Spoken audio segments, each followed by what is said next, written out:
Software engineering के इस video में आपका स्वागत है।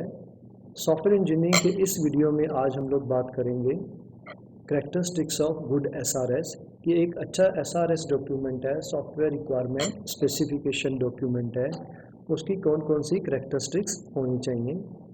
तो सबसे पहली जो हम कैरेक्टरिस्टिक देखेंगे कि वो करेक्टनेस, कि एसआरएस डॉक्यूमेंट में करेक्टनेस की कैरेक्टरिस्टिक होनी चाहिए कि वो काम वो ज़रूर करे। हमारा जो सॉफ्टवेयर प्रोडक्ट है जो उसके एसआरएस डॉक्यूमेंट में लिखा गया है, यानी कि जब आप रिक्वायरमेंट नोट करें एसआरएस डॉक्यूमेंट में तो जो भी रिक्वायरमेंट लिखी जाए इसमें इतनी करेक्ट लिखी जाए कि फाइनल जो प्रोडक्ट है वो इसकी लिखी हुई रिक्वायरमेंट के अकॉर्डिंग ही बनेगा।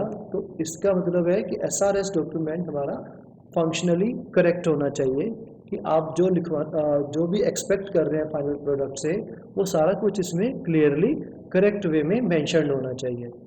सेकंड कैरेक्टरिस्टिक है हमारी कंप्लीटनेस की कि एसआरएस डॉक्यूमेंट हमारा कंप्लीट होना चाहिए, कि इसमें हमारे जो फाइनल सॉफ्टवेयर प्रोडक्ट की से हमारी जो एक्सपेक्टेशन है या हमारे कस्टमर की एक्सपेक्टेशन है वो बिल्कुल क्लियर हो और सारी की ऑलमोस्ट सभी रिक्वायरमेंट्स माइन्यूट से माइन्यूट रिक्वायरमेंट भी इसमें क्लियरली डिफाइंड हो, कि जितना आप इसको कंप्लीट बनाओगे यानी जितना इसमें आप कवरेज दोगे एसआरएस डॉक्यूमेंट में फाइनल प्रोडक्ट भी उस हिसाब से ही डेवलप होगा।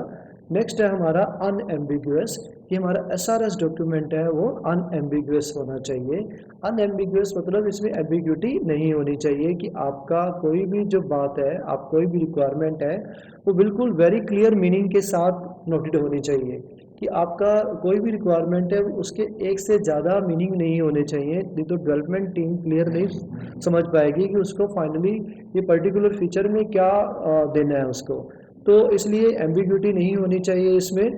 एम्बिग्यूटी से दिक्कत हो जाती है कि जब भी आप एक चीज़ को, एक बात के एक से ज़्यादा मीनिंग होते हैं तो उस केस में क्या होगा कि डेवलपर को दिक्कत होएगी। तो और दूसरा जो हमारा जो कस्टमर है हो सकता है उसने कुछ और लिखा हो और समझने वाले ने अनएम्बिग्यूटी के कारण उस बात को किसी और तरीके से समझा हो। ऐसा होना नेचुरल है, क्योंकि जो एसआरएस डॉक्यूमेंट है ये नेचुरल इंग्लिश लैंग्वेज में लिखे जाते हैं।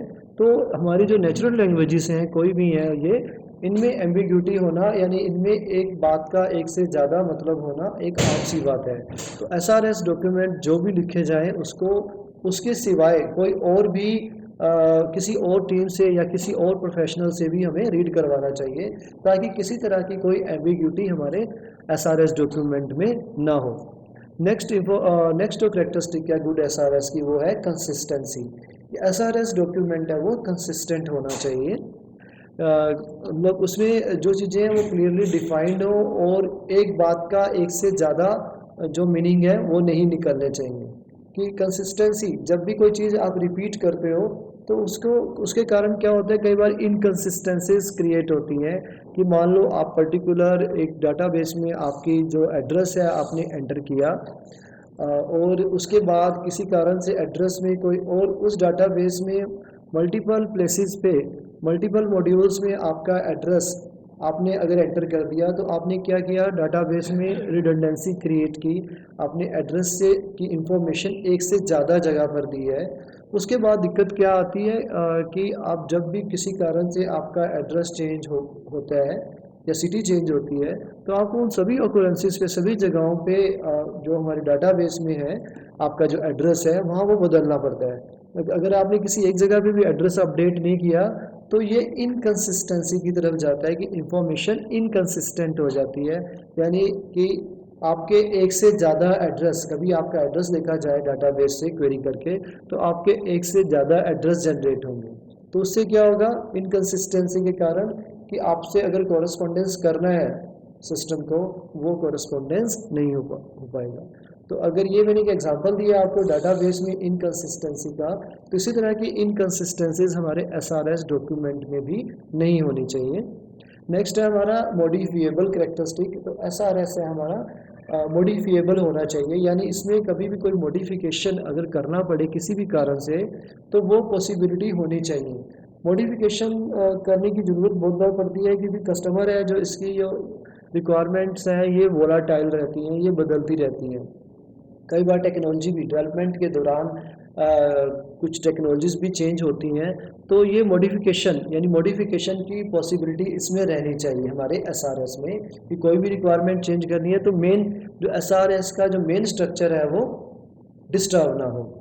नेक्स्ट है हमारा एसआरएस वेरीफिएबल होना चाहिए कि इसमें वेरिफिकेशन की पॉसिबिलिटी भी होनी चाहिए कि आपने एसआरएस लिख लिया, पढ़ भी लिया और एज ए एग्रीमेंट इसको आप यूज़ करने जा रहे हो अपने फाइनल प्रोडक्ट के लिए, तो इसको यूज़ करने से पहले इसको वेरीफाई करना ज़रूरी होता है, इसको वेरीफाई करना चाहिए। तो ये वेरीफिएबल होना चाहिए कि कभी भी कोई भी रिक्वायरमेंट है, इसमें बहुत सारी रिक्वायरमेंट नोटेड है, तो आपने जल्दी जल्दी में लिख ली कुछ ऐसी रिक्वायरमेंट भी, क्योंकि कई बार ऐसा होता है कि हम रिक्वायरमेंट्स नोट कर रहे हैं तो कुछ ऐसी रिक्वायरमेंट भी हैं जो बाद में अगर हमने उस रिक्वायरमेंट के हिसाब से सिस्टम ना डेवलप कर पाए, जल्दी जल्दी में लिख लिया। मान लो हम बात करें कि लाइब्रेरी मैनेजमेंट का हम एक सॉफ्टवेयर का एसआरएस बना रहे हैं, तो कस्टमर ने कहा कि बुक जो है टेबल जो बुक इशू काउंटर है वहाँ से लेके और जो हमारा जो रैक है बुक रैक्स हैं वहाँ तक फिजिकल मूवमेंट है वो रोबोटिक एक्शन से हो।